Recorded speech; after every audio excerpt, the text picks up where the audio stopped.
Hello everyone, আসসালামু আলাইকুম। কাছে এবং দূরে, দেশ এবং দেশের বাইরে যে যেখান থেকে আমার আজকের ভিডিওটি দেখছেন, আশা করছি সকলেই আল্লাহর রহমতে ভালো আছেন। আলহামদুলিল্লাহ, আমরা ভালো আছি। তো আজকে আপনাদের মধ্যে চলে এলাম নতুন একটি ভিডিও নিয়ে। আশা করছি আপনাদের সকলের ভালো লাগবে। তো ওই যে দেখেন, আমার ওই অর্কিড গাছে কিন্তু বেশ সুন্দর ফুল ফুটে গেছে। আসলে এটা আমার অর্কিড গাছ না, আমার চাস্তো ভাইয়ের অর্কিড গাছ। তো যাই হোক, আজকে সকাল সকালই শোয়া থেকে উঠেছিলাম, কারণ আম্মুকে নিয়ে আবার আজকে হাসপাতালে যেতে হবে। তো সকালবেলা শোয়া থেকে উঠে ফ্রেশ হয়ে খালি পেটে আম্মুকে নিয়ে আবার হসপিটালে চলে আসছিলাম। আর এখন বাজে প্রায় হয়তোবা 8টা, সাড়ে 8টা, কারণ আমরা আরও সকালে আসছি 6টার দিকে এসে আম্মুর এখানে আবার ব্লাড দিতে হয়েছে, ইউরিন টেস্ট করতে হয়েছে। তো সব দিক মিলিয়ে আমরা এখন বসে বসে অপেক্ষা করছি। আর এখানে আমার ছোটো ভাই একটু কাজ করছিল, তো ছোটো ভাইয়ের কাজটা শেষ হয়ে যাওয়ার পরে আমরা আবার চলে গেলাম ক্যান্টিনে নাস্তা খাওয়ার জন্য। তো মাওনার ভিতরে কিন্তু মানে আলহেরা হাসপাতালটাই আমার মনে হয় যে সবচাইতে বেস্ট, কারণ এখানকার সার্ভিস 24 আওয়ার্সই খুব ভালো থাকে।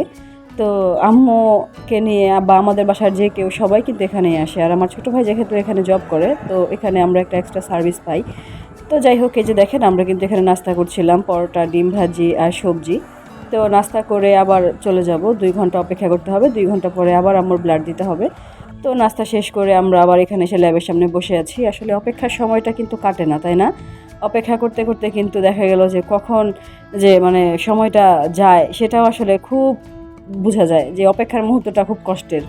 তো এই যে এখন দেখেন, পুরা হাসপাতাল খালি, সব স্টাফরা যার যার মতো কাজ করছে, কাজ নিয়ে ব্যস্ত। এখনও পেশেন্ট ওরকমভাবে আসে নাই। তো আবার ব্লাড দেওয়ার পরে ডাক্তার দেখিয়ে কিন্তু আমরা এই যে এখন বাসার দিকে চলে যাচ্ছি। বাসায় আসার পরে এখানে আজকে আমাদের বেশ কিছু কাজ আছে। তো দেখলাম আকাশটা একটু মেঘলা মেঘলা হয়েছে, তাই তাড়াহুড়া করে বেরিয়ে গেলাম, আর বেশিক্ষণ দেরি করলাম না। এখন বাজে বেলা প্রায় 11টা। তো এখন দেখেন কি সুন্দর দেখা যাচ্ছে যে রোদ, কিন্তু একটু পরে সামনে আগালেই দেখবেন যে কি সুন্দর রোদ রোদ ঝলমলের দিনটা এক মুহূর্তে কীরকম অন্ধকার হয়ে গেছে। আর এখন কিন্তু 2-1 ফোঁটা করে ঝিরিঝিরি বৃষ্টিও পড়া শুরু হয়ে গিয়েছে। আর আমি আর আম্মু যেহেতু আসছিলাম, আম্মুর বৃষ্টিতে ভিজলে অনেক ঠান্ডা লেগে যায়। তো আর খালি আল্লাহ আল্লাহ করছিলাম যে কখন বাসায় চলে যেতে পারবো।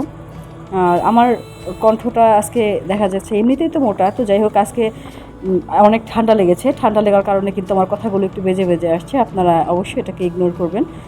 তো এই যে দেখেন, গুড়ি গুড়ি কিন্তু বৃষ্টি রাস্তার উপর পড়েই যাচ্ছে।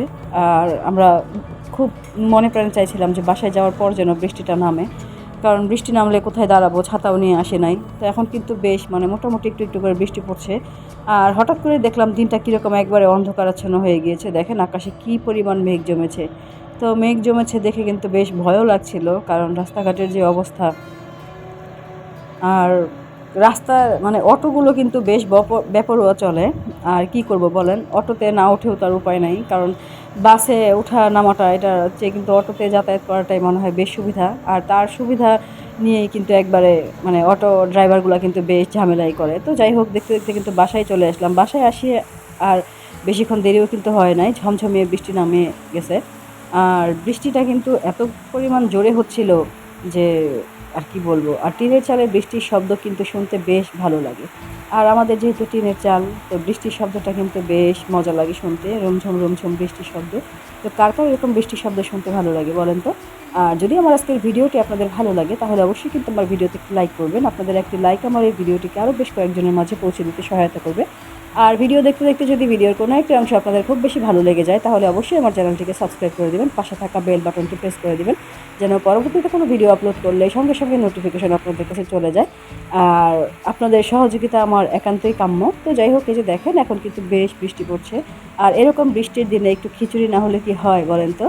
তো ওইদিকে কিন্তু আমার ছোটো ভাইয়ের বউ আবার খিচুড়ি রান্নার জন্য প্রিপারেশন নিচ্ছে, সবগুলো সবজিও কেটে বসিয়ে নিচ্ছে। আর খিচুড়ি আমার হাতের যেহেতু সবাই খুব পছন্দ করে, তো বাকি রান্নাটুকু আমিই করব। আর এখন কিন্তু এখানে বসে বসে বৃষ্টির ভিডিওই করছিলাম। আর উঠানে এত পরিমাণ পানি জমে যাচ্ছিল যে পানি যাওয়ার আর জায়গা হচ্ছিল না। তো আমি খুব তাড়াহুড়া করে কিন্তু বৃষ্টিতে সময় খিচুড়িটা রান্না করে ফেলছিলাম। আর বৃষ্টির দিন খিচুড়ি খেতে কিন্তু বেশ মজা লাগে, তাই না? আর দেখেন আপনাদের কাছে একটু দেখিয়ে দেই, এখানে সম্পূর্ণটা আর দেখালাম না, এখানে জাস্ট যে সবজি আর চাল দিয়ে আমি খুব ভালো করে কষিয়ে নিচ্ছিলাম। কষিয়ে আমি খিচুড়িটা কিন্তু রান্না করে নিব, এখানে ঝোল দিয়ে দিব। আর যেহেতু হুট করে প্ল্যান, ওরকম ভালো সবজিও ছিল না, আলু টমেটো গাজর যা ছিল সেগুলো দিয়ে রান্না হচ্ছিল। আর এখানে কিছু কিছু পুঁই শাকের পাতাও দেওয়া হয়েছিল। আর কাঁচামরিচগুলো আমি আস্ত দিয়েছি, কারণ যেহেতু বাবু একটু খাবে, যদি খায় আর কি। তো এখন আমি ঢেকে দিলাম, আর ঢাকনা দিয়ে ঢেকে রান্না করব আমি প্রায় আধা ঘন্টার মতো। আধা ঘন্টার ভিতরে কিন্তু আবার খিচুড়িটা হয়ে যাবে। তার ভিতরে কিন্তু আমি 2-1 বার একটু নাড়া দিয়ে নিব। আর সবজি খিচুড়ি কিন্তু খেতে সবারই অনেক ভালো লাগে, তাই না? আর বৃষ্টির দিন যদি হয় তাহলে তার কোনো কথাই নাই, গরম গরম সবজি খিচুড়ি। তো এই যে দেখেন আমার খিচুড়িটা কিন্তু প্রায় হয়ে গিয়েছে। এখন আমি আর 10 মিনিটের মতো রান্না করব। ঝোলটা একটু টেনে গেলে আমি খিচুড়িটা নামিয়ে নিব। আর আজকে কিন্তু আরও বেশ একটু ধামাকা হতে চলেছে, কারণ ভাতিজার বিয়ের কিন্তু মোটামুটি তোড়জোড় খুব ভালোভাবেই শেষ হয়ে গিয়েছে। তো ভাতিজার বিয়ের কিছু ক্লিপসও আছে ভিডিওতে, তো স্কিপ না করে সম্পূর্ণ ভিডিওটি দেখুন। এই যে দেখেন রান্না কিন্তু হয়ে গিয়েছে। আর এখন সন্ধ্যাবেলা এই যে দেখেন ভাতিজার বিয়ের হলুদের জন্য স্টেজ সাজানো কমপ্লিট হয়ে গিয়েছে। আর এখন সন্ধ্যার একটু আগ মুহূর্ত, তো ভাবছিলাম যে একটু হালকা একটু ক্লিপ নেই। আর বিয়ে বাড়ি যেহেতু কাজের অনেক প্রেশার থাকে, অনেক ঝামেলা থাকে, তো যাই হোক এই যে দেখেন চারপাশটা কিন্তু মোটামুটি বেশ ভালো করেই সাজানো ছিল। আর এখানে যে যার যার মতো বসে গল্প করছিল।